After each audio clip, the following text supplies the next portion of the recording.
Strength Warehouse presents Go Heavy or Go Home podcast. I am your host, Nate Boley. In this podcast, we talk about strength, fitness, nutrition, and all things Strength Warehouse related. Hey guys, welcome back to the podcast.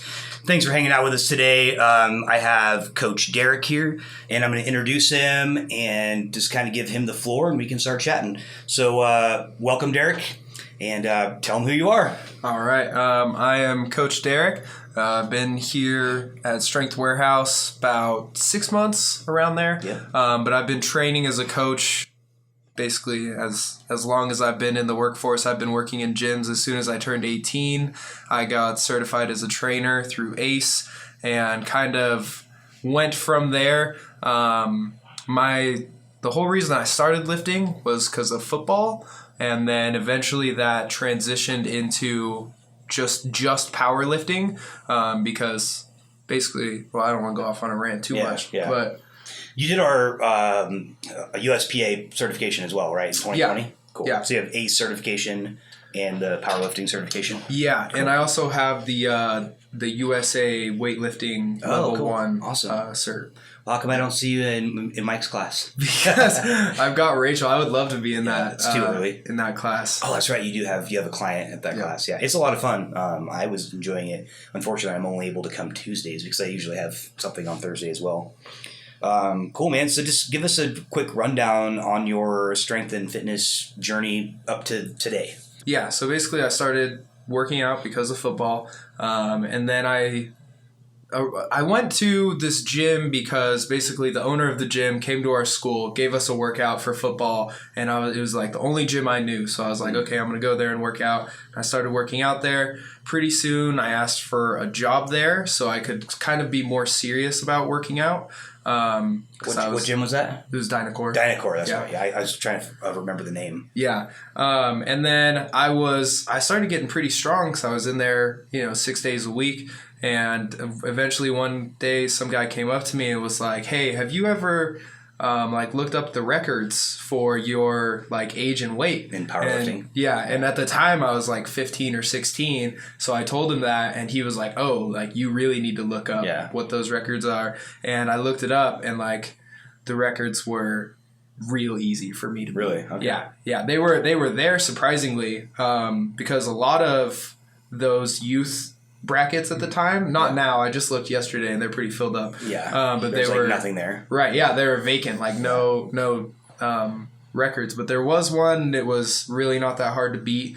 The bench press was maybe the closest one for me. Cool. But yeah, did that competition, the first competition, and it was amazing. And then I went and kind of took off on powerlifting, and that was towards the end of my football career, I guess. It was kind of towards the end of high school. Kept going with the powerlifting. And then I did the Summer Strength Wars 2020. Yeah. Yep.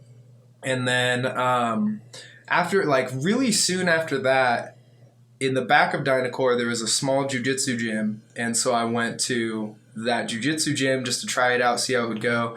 And I knew within maybe within a week and a half, I was like, I'm going to dedicate a large portion of my life to this. This is what I want to do. Yeah. And it was it was because I felt so strong. My numbers were pretty crazy at that time. Yeah. For me at least, that was my all-time high. And I went in there and I just got tossed around ragdolled. Sure. Yeah. And strength doesn't matter if you don't know how to apply your body. And yeah, exactly. Yeah. Body awareness is big. Right. Yeah. So I started going to that jiu-jitsu gym. I was still in my head, I was like, I'm still going to sign myself up for powerlifting competitions and stick with that. But eventually, I started dropping weight like crazy from jiu-jitsu, and that kind of messed with the normal weight class I was used to competing in and kind of threw off my strength a little bit. And then eventually I kind of I really honestly just fizzled out of lifting. I would lift once or twice a week, but I was lifting 5 or 6 times a week. Yeah. And it kind of transitioned slowly to jiu-jitsu that many times a week. And then after that, I met this guy, came into our jiu-jitsu dojo, and he just like made all of our black belts look like children, like how the black belts made me look. Yeah. And so he was like, he started talking to me, and he told me that he had 36 MMA fights. He had a whole bunch of boxing matches. He's got like probably close to 500 jiu-jitsu matches by now. Wow, that's crazy. Which, yeah, it is crazy. Is he a local guy? Yeah. Okay. Yeah, Matt Stringham. Nice. Don't mess with that guy. Yeah, don't mess with that guy. You could look at his ears and be like, don't mess with that guy. Yeah. And so around that time, actually, when I met him was when COVID started like shutting everything down. Sure. And jiu-jitsu, you're very, very close to the person. Like you're literally wrestling with them. And so jiu-jitsu was like officially not allowed at all. Sure. But we would go to Matt's garage and we would train there. Sure. And so when we started training there, it kind of transitioned to more of a mixed martial arts style of training, where I was hitting pads. And then basically once I got exhausted hitting pads, we would roll jiu-jitsu. Wow. Once I got exhausted rolling jiu-jitsu, that was it for the day. Okay. And we were doing that like every day until he got electrocuted. Oh, shit. I texted him one day. I was like, hey, are we training today? And he's like, no, I got electrocuted at work. And that was like... But hey, we started training like a few days after that. Wow. That was crazy. Yeah, that's crazy. Then, I've been electrocuted one time too. I got hit with 220, and I just like sat on the wall, and I was just like, oh my god, I had no idea where I was. And like, are you okay? I'm like, yeah, I think so. Like, what's going on? Man, it's not fun. Yeah, do you just I was trying to hook up our dryer, and I had it plugged in. Yeah, I think, or I don't remember exactly what happened, but I was trying to switch the pigtails because we got a different dryer, and the plug was different. And I switched it somehow, and something happened, and I just touched it, and it was just like, right, just onto the wall, and I was like... Oh, that's so scary. It was scary, yeah. And now I'm really worried about it. Yeah, I bet. Yeah. I bet. So start training with Matt, and the only thing is, though, is that, like, I need training partners that aren't at that super high level. Sure. I need training partners that are kind of on my level, or like maybe like level, a little bit above me, but not like so high above me that not light years. That it's not really conducive to either of us training. Yeah, totally. So we would try and get people to come through to the garage, but it was like they'd show up one time and never again. So eventually, when everything opened up, started going to Clark's, and that was a cool transition because there's a lot of talent there, especially jiu-jitsu wise. There's a crazy amount of talent there. But learning Muay Thai rather than the MMA style of striking was really different for me. Because in Muay Thai, you're not worried about getting taken down at all. Yeah. So you can stand different ways and your kicks are different. And all the stuff is different. But yeah, that's kind of where I'm at right now. And in those garage training sessions, you actually had rolled or met our coach Mike, right? Yes. So that was actually not at Matt's house. Matt was like, he texted me, he was like, hey, we're going to go to Fred's house today. And I was like, well, where the hell is Fred's house? And so he sent me the address, and I showed up, and sure enough, showed up to this garage, a bunch of dudes rolling jiu-jitsu. Cool. And actually, I want to say went there 4 or 5 times, but almost every time we went there, he's got a little thermostat, something that like shows you how cold it is or how warm it is. Yeah. And we were all wearing the kimono, the gi, and it was getting up to like 95, 96 degrees in there, and we're wearing that, and so it was pretty hardcore garage rounds, like. Sure. Just to roll 5 minutes and then take a break and then roll 5 minutes. You guys got to start like a hot jiu-jitsu. That's that's what it felt like in Fred's garage. Sweat box. Yeah, that's crazy. Cool. So that brings you up to today. And when you were talking about 2020 and COVID, man, when we did the Summer Strength Wars in July, luckily it was outside, but man, that was so stressful because our governor at the time was like every other day was like going back and forth, like we're closed, we're not. You can have 100 people, you can have 20 people, you can. And I kept on getting emails and phone calls, and I was just like, if we can just get through this day, I'll be so much happier on the other side. And it was a small meet, but it was a lot of fun. It was. Yeah, it was good. And then it just grew from there. Yeah. What are your future goals?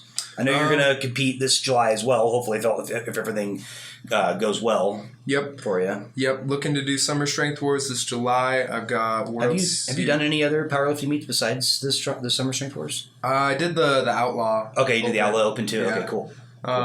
Yeah, and that was super cool too. That was super fun. Yeah, I think I did like Summer Strength Wars a little bit better because it was outside. I know it's the only one that I know of that's outside in the whole entire country. So, and it's. Believe me, it is a lot of work to put that thing together. I bet. Because it's all outside and everything, and so it's like a long day for me. But I really like having it outside, so I'll probably continue to do that. Yeah, so Summer Strength Wars. Summer Strength Wars. I'm going to do World Series of Jiu-Jitsu here in actually 2 weeks from today.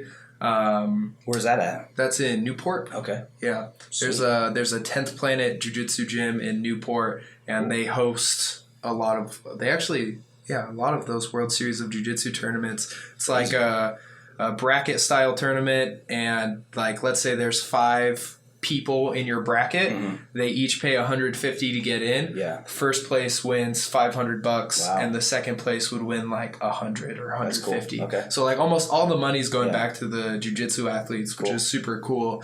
You don't feel like you're spending money for a $5 medal after winning. Like you actually like if I win this, it'll pay for my trip for the weekend at the coast, which is so cool. And that's what happened last time I did it, is it paid for my trip to the coast. Yeah. Oh, that's awesome. Yeah. The last time I did this competition, I was doing it as a white belt. I'm blue belt now. But the last time I did it, my longest match was like a minute and a half. Yeah. And I had 3 matches. There was like 6 guys total. So I got $500 in like 4.5 minutes. Wow. That's pretty good. That's good ROI, dude. That's pretty good. And yeah, that was. I'm excited for that. That's gonna be rad. Yeah, that's pretty sweet. Yeah. Unfortunately, do you know if they're gonna have it like live streamed at all? So last time they did, but I couldn't find where they put it. Okay. That could be my fault for not having Facebook. Yeah. But yeah, they do generally live stream it, and I'm gonna have someone there to definitely get. Yeah, I'd love to see some stuff. That's awesome. Yeah. Cool. So that's kind of the future of your fitness is the next, for the next like 6 months at least is Worlds, Jiu-Jitsu, and then Summer Strength Wars and kind of get back up on a platform and see how that goes. Yeah. And I think also I want to do either a 10K or maybe a half marathon. I'm not sure if I'm convinced on that yet. That sounds like pretty far. Lot. 6.6, is that what it is? It's... No, so the 10K is like 6.4, okay. I want to say. Half marathon is like... Half marathon's 15. Like double that. It's like 13 point something. Oh, shit, yeah. Which would suck. And then, so I do want to do some sort of race. And then I also, before the end of the year, I would like to get an MMA fight in. Cool. I was scheduled to do an MMA fight in November. Yeah. Like a sold out MMA fight I was training really, really hard for. And I tore my MCL 11 days out. And that was like the most heartbreaking thing ever. Yeah. I was in denial about it. I didn't even go in to get it checked out. Like I heard it pop. Yeah. And the guy that I was rolling with heard it pop. And the next day I was like, oh, it'll be fine. I'll just ice it. And then it just got worse and worse. And then I went in and got the MRI and all that stuff. Sure enough. But you didn't have to have surgery, which is good. Yes. Yeah. That is the best part of that entire story. Is that I did not have to get surgery. Cool. Yeah. Tierra was trying to get us all to do like some kind of Tough Mudder or Spartan race or something like that. I think that would be cool. I don't know. What do you guys think, listeners? Should Strength Warehouse do a Tough Mudder team thing? I don't know. You can hit us up. Let us know. It'll be fun. Cool, man. So I know you had some plans on some specialty programs this year. You can just go into those. Like, what are those about? What are you going to do? So this is maybe... I don't want to say misconception, but I feel like a lot of people think of running as like just strictly cardio. But if you go and run for more than even just like a mile, sometimes you'll be like, wow, this is strength. Like I need strength to do this. It's not strength in like the powerlifting sense or like, but the mental strength and the strength to like keep a good stride and not break down your form and keep all of that stable and feeling good. Like you feel strong after a run because you're all pumped up, right? So specialty program I was thinking of would be a running club or class of some sort. I kind of started putting it together. It would look like earlier in the week, we would go over some technique, some form, some basic cues, and then make sure we got a dynamic warm up in, and we'd go off for a really light run. Okay. Like a pretty short distance run. Probably start off with a mile or something like that. A mile run, like depending on who you are, it's going to take 12 minutes. Yeah. Like that's like the long end of the spectrum, right? So it wouldn't take too long to do that, but we could cover the like techniques and breathing and stride and all that stuff before we go out for that run. And then come back, get some cool down stretches and kind of talk about how it went. Another day in the week, a little bit longer run. Maybe I was thinking like 2 or 3 miles. And then the end of the week, less on the warm up, kind of like be like, hey, before you get here, make sure you're warmed up, make sure you're mobile, and we're going to go for a pretty long run. And that long run, that will be interesting on that third day. But then we restart and, just basically work our way throughout the week, start building it up, start light. And then eventually for like a couple weeks, we do like the same distance, and then each week would be like a new focus of like, hey, focus on your posture here, or focus on your breathing here, focus on your stride here. And that's kind of like the focus of the week.